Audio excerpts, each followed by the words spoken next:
What's up guys, it's me Jeremy. It's actually been a really long time since we took a look at some of the information available about one of the older champions. So today, I wanted to take a trip down memory lane and go through the development cycle of one of the champions that's been around for a really long time. So join us today to take a look back through the development cycle of Riven to find out what Riven could have been. Now, Riven is a champion who was originally released in Season 1, but Riven's origins actually lie in a different cancelled champion that goes by the name of Avasha. Now, there isn't necessarily that much information about Avasha, other than the fact that she did inspire Riven. You can kind of see where the inspiration came from. She's got this white hair going on, this armor-clad swordsman, she definitely does look quite a lot like Riven and is very much what the initial design of Riven was intended to be. When Riot Manton began to sketch out Riven's concept art, it was actually undecided whether she would be a male or female character. This led the writer to produce versions of both, although the team eventually decided to go with the female style for two reasons. Firstly, at the time in the game, most melee weapon users were male, and secondly, female champions up until that point had been extremely sexualized. Turning Riven into a female character essentially gave them the chance to deepen League's portrayal of female characters across the board and allow them to introduce a really unique and interesting character concept. Since she was originally kind of more of a soldier type, she likely once wore a full suit of armor, but Manton mentioned that Riot eventually chose to turn Riven into an exile, and at that point it no longer made sense for her to continue wearing the gear. Instead, with the character design, he opted to keep a few pieces to remember the past, and from that point on, it was just about deciding which pieces would flow best with a mostly unarmored character, while still looking quite well in-game, which ended up being the overall shoulder pauldron and the single piece of armor on her leg. Although nowadays we associate red and black to be kind of the colors of Noxus, originally the Noxus colors were actually green and purple, which you can kind of see in the original Swain, Cassiopeia, and Urgot classic designs. And that's the reasoning behind Riven's armor colors and their sword as well being green. Although Riot moved towards red and black for Noxus later on with characters like Darius and Draven, this is a style that actually ended up kind of working out in her favor since Riven is technically an exile of Noxus, and she's exactly the type of character who wouldn't really care all that much to update her appearance with the more modern Noxus aesthetic. Something you might have noticed that was in the early concept art was that Riven's sword was originally shattered, and this was definitely a very defining part of her character concept and design, with the idea that her ultimate would reform the sword being actually a pretty early staple of her design right from the get-go. The other core of Riven's design came from Riot Zephyrus, who had designed a 3-part melee ability that led to some really sick combos, which was of course Riven's Q, Broken Wings. But originally it was designed for actually a Demacian fighter, not a Noxian character. And the team quickly realized that there were actually already quite a large number of melee fighters on the roster of champions that hailed from Demacia. So instead of continuing with the Demacian theme, the team decided to instead shift over to a Noxian fighter, where they could break the assumption that all people from Noxus were just the insufferably evil type style of character. The Exile Riven was well suited for this concept, so it was finally time for the rest of her gameplay to be developed.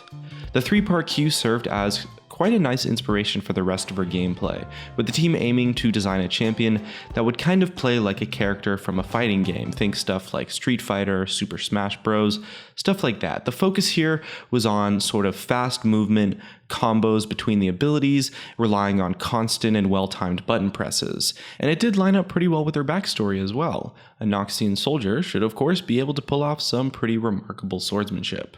Now, despite the fighting game overall theme behind her design, it was actually never intended that players would be able to cancel Riven's animations to the extent that is available now. Riot Zephyrus mentioned that her longer animations, such as her Q and her E, were supposed to be cancelable by mechanically skilled players, but the coding system at the time when Riven was developed, I'm sure we all remember how the spaghetti code was back then. Anyway, the coding system actually allowed players to also cancel auto attack animations, and eventually we were left with Riven that just had her power exponentially increase and become so incredible in the hands of a skilled player doing those perfect animation cancels. And since perfect animation cancels have always been a really important part of playing Riven at a high level, a lot of players have been wondering for a long time if these animation cancels might ever get removed, and it's likely that this issue has since been discussed at length over the years over at Riot. But Riot Zephyrus did note once that if they ever decided to change Riven's animation cancels, they'd of course buffer numbers or maybe add new combos to compensate. But to this day, Riven's animation cancels still exist as relics of the engine and the spaghetti code, the technical limitations that Riot had in the earlier years of League of Legends development.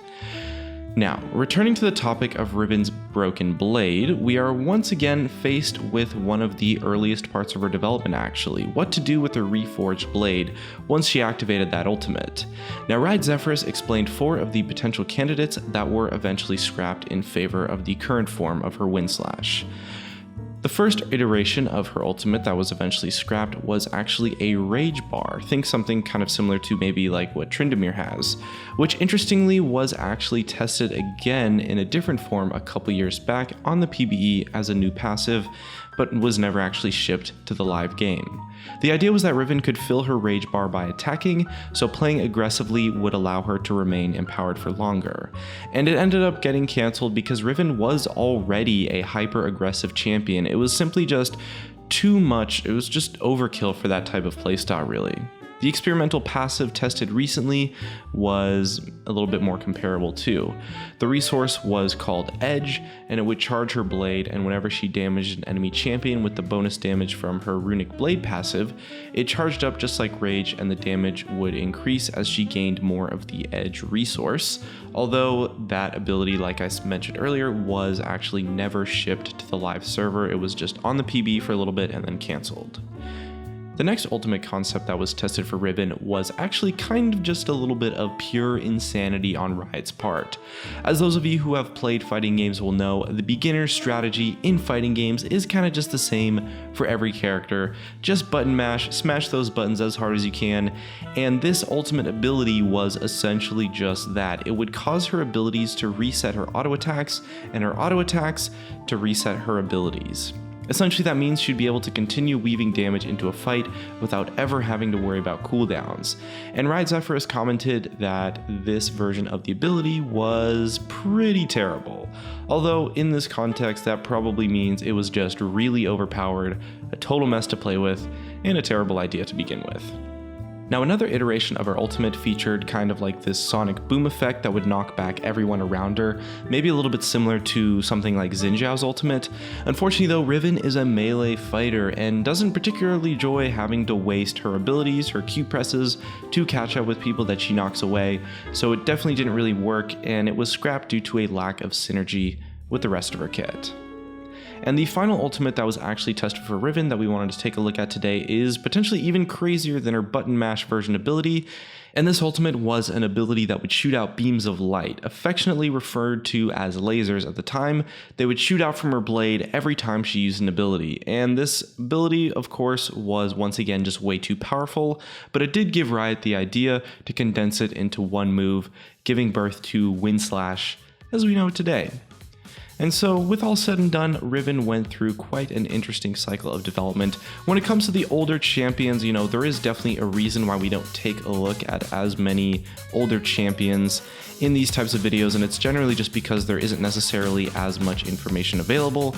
But thanks to Riot, we have some good stuff released from Riven, so we're able to take a look at her today. Hope you guys enjoyed the inside look into the development cycle of Riven. And if you enjoyed the video, definitely hit that like button. If you didn't enjoy the video, feel free to hit that dislike button too. Thank you so much for watching, and I'll see you guys next time.